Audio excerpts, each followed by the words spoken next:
keynote by John Gorski, Vice Chair, Board of Directors, former CEO at NAMSA. From family enterprise to strategic partnership, the NAMSA journey. So I'm going to share with you everything I know about running a medtech services company over an extended period of time with a robust growth strategy, while watching the strategic tea leaves on when to prepare for an exit, going through the exit process, and 5 years later looking back on it, saying, what would I change? And I'm going to do that in 10 minutes, because that's what they gave me. So let's dive right in.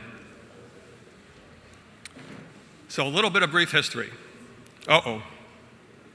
I sent the wrong slide deck. All right. So let me just walk you through it. 1967, a visionary thought about testing medical devices for safety and efficacy 10 years before the FDA started regulating medical devices. This started in Toledo, Ohio. It was my father. We successfully transitioned through first generation to second, in large part because we had great non-family CEOs. We had great success. My father was thinking out ahead, hired somebody in the late 70s to run the business for 20 years, and then following him, we had a second CEO that ran it until 2006 when I took over. The strategy really came around serving our clients and our clients asking us what else that they needed through their product development process. Many of you are going through that process or have already many times. So what started out as a laboratory business serving clients in North America ended up growing through mostly organic growth, but also greenfield, some selective M&A, certainly geographically, but also by line. So we added facilities in Europe. We grew into regulatory consulting and clinical research services, but it was always in medtech. We had a joke around the office, we don't do drugs. And the services really surrounded around regulatory and scientific services. So anything that would help a client evaluate safety and efficacy of a medical device or diagnostic is where we wanted those services to really be core and help them at different stages along the way. So that as we grew, we could show continuity and we could show the adjacencies. Even you heard the last panel talk about platform. Well, a platform's only as good as when you can prove out the ability of the platform to work independently as well as with each other. So you see a little bit of a timeline here. We did have great success growing and supporting the regulations, helping design some of them in the early 70s and 80s. I can run to the next slide and show you a little bit about the selective M&A that we had relative to clinical and consulting services that we added to the core. And through that process, we did a number of best practices. One, we had an outside board of directors, so professionals in their own right, CEOs, CFOs, regulatory experts, all on our board helping guide us along the way. We had a written strategic plan. So we made sure we had a 5 to 7 year window and aligned that with our annual operating strategy and budget. We also had family meetings outside of the business every year. And we would typically invite a board member or outside advisor to come to those meetings and assist us, particularly when we had a thorny issue or a complex one that we were working through. We also did a number of other best practices, I believe. In those annual family meetings, I did an annual report. We aligned on metrics with the shareholders to make sure we were looking at things like return on equity over a 3 and 5 and 7 year period. And in the process of going through that, we typically would see acquisitions and the greenfields that I talked about, even some divestments along the way that wasn't core to the scientific services that I mentioned earlier. All right, things are going so well. Why sell, right? So to me, there were a few factors that all kind of converged in the late teens. Whatever your risk-reward proposition is for your company, we went through the process and evaluated some of these things. And in retrospect, one of the things that I really enjoyed doing was coming to conferences like this and meeting with competitors, seeing what their exit strategy was, seeing if they were a possible acquisition or partnership relationship, and if not, just trying to gather competitive intelligence if they would be honest with me, which they usually weren't. But the intent was to make sure I was watching what was happening in the industry. And in the process of doing that, I started seeing consolidation. Sometimes pharma service firms were coming into the medtech space, and you know what? That was great, because they would generally mess it up. They'd integrate it into the mothership, and they wouldn't acknowledge devices are different than drugs. So we picked up a lot of great clients and a lot of great people from pharma coming into medtech. Now, sometimes it works. In the CRO space, it didn't. So as a result of consolidation happening in our space, there was a scarcity of assets. And so as that happened, multiples increased. So as those inbound calls kept coming, and I kept resisting them because we had a 50-year-old company that we were happy running it, we enjoyed it, it was fun. The other thing that we knew is that growth strategy to continue it required capital. And when you've got a family-owned firm, there's only so much willingness to go debt to EBITDA above 2 or 3x. Whereas, you know, private equity loves debt, right? That can be a good thing and it can be a bad thing. But growth capital was a critical need for us in the late teens. About that time, we also had a regulatory matter that I'm sure many of you have experienced. If you haven't had one or you're not going through one now, you probably will have one, because that's just the nature of the beast that we've got. And then, of course, we had a cybersecurity incident before it was in vogue. Back in 2018, we did get locked out of our data. It wasn't all data, but it was some critical data. And we had to pay ransom in Bitcoin. So some of those things converged all in a period of time, and you've got to have resilience to kind of work your way out of it.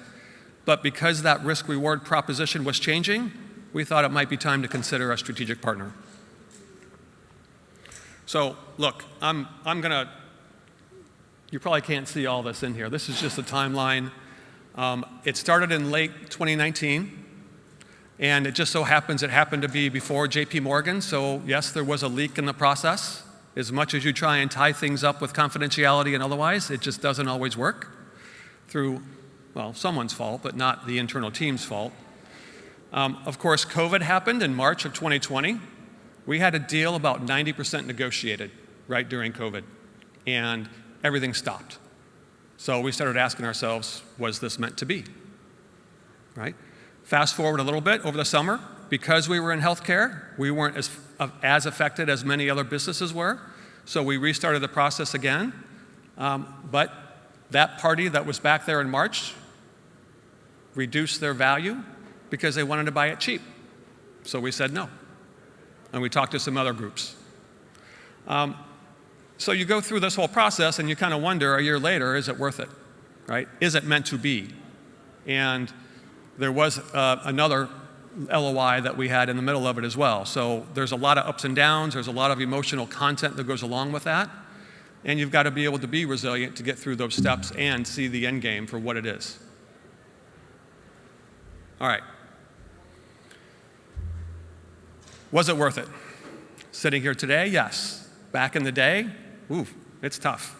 It is a second full-time job. So whatever your business is, wherever you're at in your process, get out there, do these conferences, meet people, get to know what your buyer set wants sooner rather than later. Because we had a 50-year-old company and it was operating well, I kind of knew where people wanted to go with it. And so that part was the easy part, honestly. I'm going to jump through here a couple things real quick on the left side. We did the risk-reward proposition. So really, one of the great things that I was able to do is have a great team. And through the board and having the great team, they helped me find outside advisors. So when we kicked off that process in late 2019, hiring the right investment bank, make sure the management team, we went through the whole process of retention and severance agreements, and we had a long-term incentive plan in place, but because we didn't plan on selling, we actually had to account for that and modify the LTIP to provide a transaction bonus for the team. The transaction legal counsel for that is different than your basic corporate or employment lawyer or IP lawyer. We also had a separate tax advisor for the family, and I also availed myself of a PR firm because I wanted help with messaging both internally and externally during the process. Estate and tax planning. If you haven't done that yet, sooner is better than later. What the estate planning lawyers will tell you is that you want to get those things done before you proceed and have time and space between your estate planning and the transaction so the IRS can't come back and say you just tried to avoid taxes, because avoiding taxes is illegal, but tax efficiency and planning is perfectly appropriate. We also came up with a list of expectations for both our shareholders, our buyers, and our management team, because I wanted to make sure when we went through that process, all three were going to be happy downstream. Had a great family support. They didn't make me check in with them every single week or month. They said, John, come to us when you've got something on the table that's actionable. So a lot of support, lots of prayers. I will tell you, both my parents had passed by the time we went through this, and someone once told me that the definition of legacy is peer pressure from dead relatives. So I certainly looked for signs, and I certainly heard my parents talking to me during the process, and just looked for help making good decisions. But if you've got a great team, you've got a great set of advisors. Yeah, the swim lanes are multiple. We had 8 or 9 swim lanes going at once, and while you're running a business, so it is a second full-time job.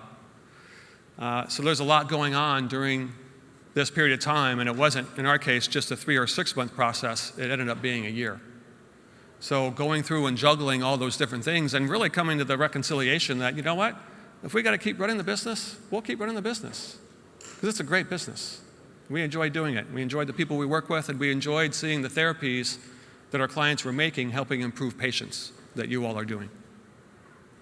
So I'm going to stop there. Happy to take any questions. The key thing here is no regrets, right? Oh, one or two more things on that far right side of the page, right? If there's a couple things I could do over again,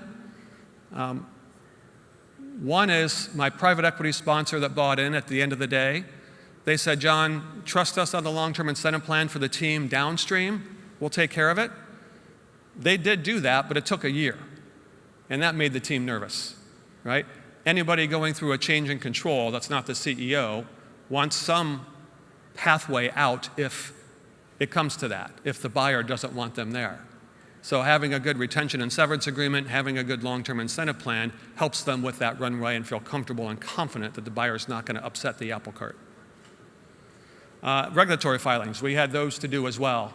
Sometimes if you're above a certain dollar amount, FTC wants to know, and that requires notice, and it can be public or it can be private, right?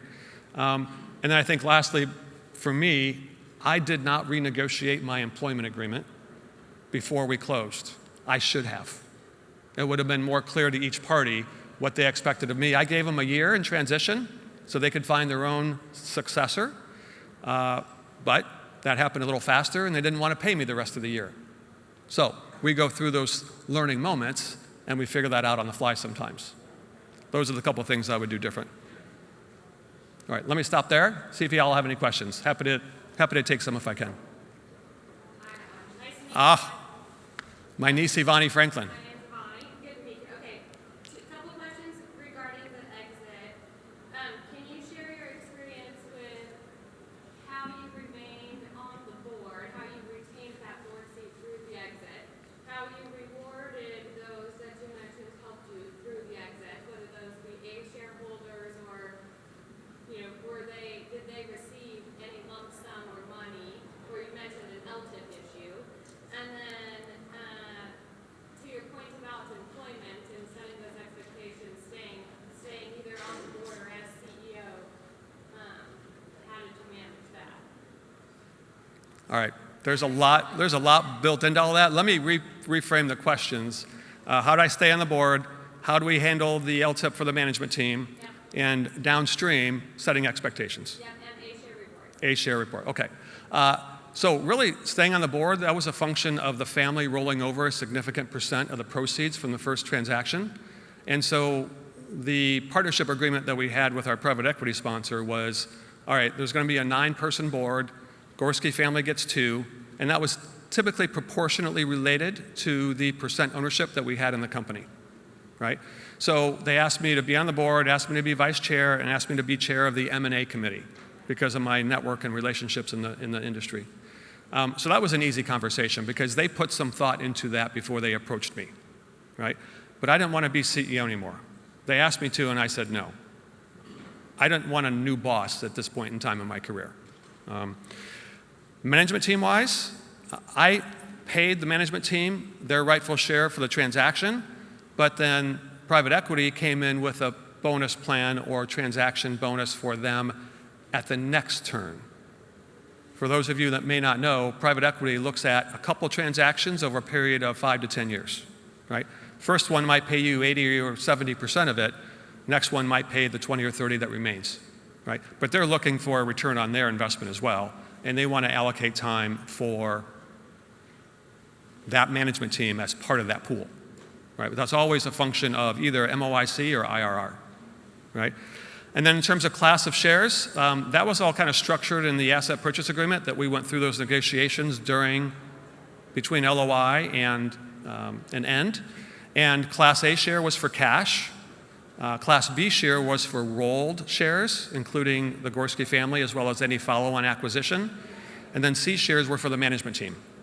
And there's a specific waterfall that they created that showed proceeds from the next transaction will flow after debt and how it would into those 3 classes of shares. Did you decide those, or did our Mostly a private equity sponsor decided those, but it was market.